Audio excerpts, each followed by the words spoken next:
Hello again, everyone. Edwin Learnard back once again. In this YouTube astrological segment, I'm going to be talking about the transit Mars in Gemini. Well, the first thing I'll look at with this transit I think is interesting that when Mars enters Gemini, it's making its transition, of course, from Mars in Taurus into Gemini. And Mars in Taurus was about a lot of persistent, patient, and energy that's persevering. And really, you look at Gemini.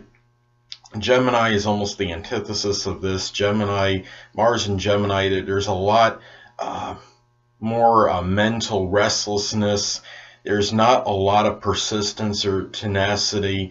People are apt to get a little bit bored quicker. They don't like things that are protracted. Actions can be very quick, but they're not actions that are going to be connected with things that are sustained collectively. It's more about doing things in the short term, and also it could be about a lot of things that are, I guess you could say, superficial. It's whether it's learning superficially or what have you. It could even be more relationships that are so. During this time, there's a lot of energy that is really where people disdain monotony. During this time, you look at Gemini, and as far as actions go, you might see a lot more activity collectively from others, as far as perhaps traveling their own neighborhood, short trips, short journeys. People that are in jobs that are connected with transportation, there might be more activity and action collectively connected with those things. It could be a period too, when you look at this transit. Gemini is about dexterity, and you look at this could be something where people are more, as far as their actions go, there might be more activity and actions connected with the use of the hands and in doing things just in general that are not sustained. And people can be more exceptionally restless in body and mind. You look at Mars. Mars is about combat, and you look at what Gemini is about: verbosity, words. And during this time, and when you have this transit of Mars in Gemini, it could be about triumphing over your enemies through words, through war of words, not necessarily through physical combat or confrontation, but more through verbally. It could be something that you do online. It may be through email messaging. It could be through some written letters, some documents. It's something where during this time, it's about emerging victorious that way, through words, through verbiage, through some kind of communication and collectively. And well, look at this too. Keep in mind that there could be, when you have the Mars transiting Gemini, keep in mind that Gemini rules the arms, the hands, and the fingers. And when you look at doing work, acting on impulse, it's very careful to make sure that you don't, during this time, there might be a little greater propensity to injure oneself through, as far as the hands and the arms go. Somebody becomes, say, angry at someone through something, there might be greater propensity too for getting angry at something somebody said, and it could even be something that was misconstrued, angry through some form of communication.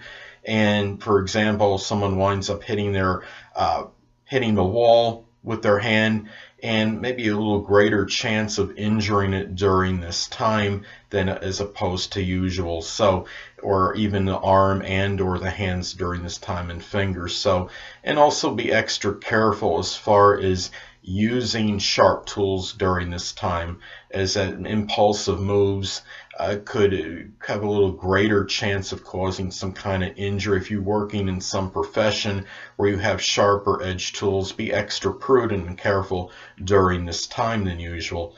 And during this time as well, I think what's interesting, I was looking at the transit next time Mars is going to be transiting Gemini, it's going to be transiting Gemini from, I believe it is April 21st, 2017 to June 4th, 2017. And during this time in the United States anyway, this will be the latter period, a latter period of school for many kids, and during this time you might see a lot more assimilation of information, a lot more activity connected with getting this information in scholastic activity, trying to learn things, but it's important to be careful not to learn things superficially. There might be more people might be more enamored with learning during that transit, but the mind and really could be a little bit more restless during this time. Keep in mind too that Mars is also about sex, sexual energy, and during this time, I think I call it like the wandering eye syndrome. Gemini is a sign that's restless, and it's also a sign that really disdains monotony or too much consistency. So it's like there could be a little more inclination maybe toward cheating on a sexual partner during this time because of that, because of Gemini's, perhaps their propensity to get bored more so than the average sign. Gemini, I mean, if something is too monotonous, too drab, or too boring in a sexual relationship, and they're not getting, whether it's mental stimulation or sexual combination, then they might go. If there's some lack of diversity in the sexual relationship, there may be a little greater chance of that person going to somebody else possibly. And I'm sure in most cases that won't be true, but I think it does increase that possibility in general a little bit during this transit. Anyway, people, that'll conclude this YouTube astrological segment for the transit Mars in Gemini, and stay tuned next time where I'll be talking about the transit Mars in Cancer. Two things I want to get with you on before I head out. Firstly, the stars may impel but do not compel. And secondly, never isolate any single astrological element, aspect, planetary placement, position, configuration, influence, or what have you, and make an analysis of a person, astrologically speaking, based on this alone, because astrologically speaking, the person is the sum of all their components in their natal chart and not just one. Until next time, people, stay well.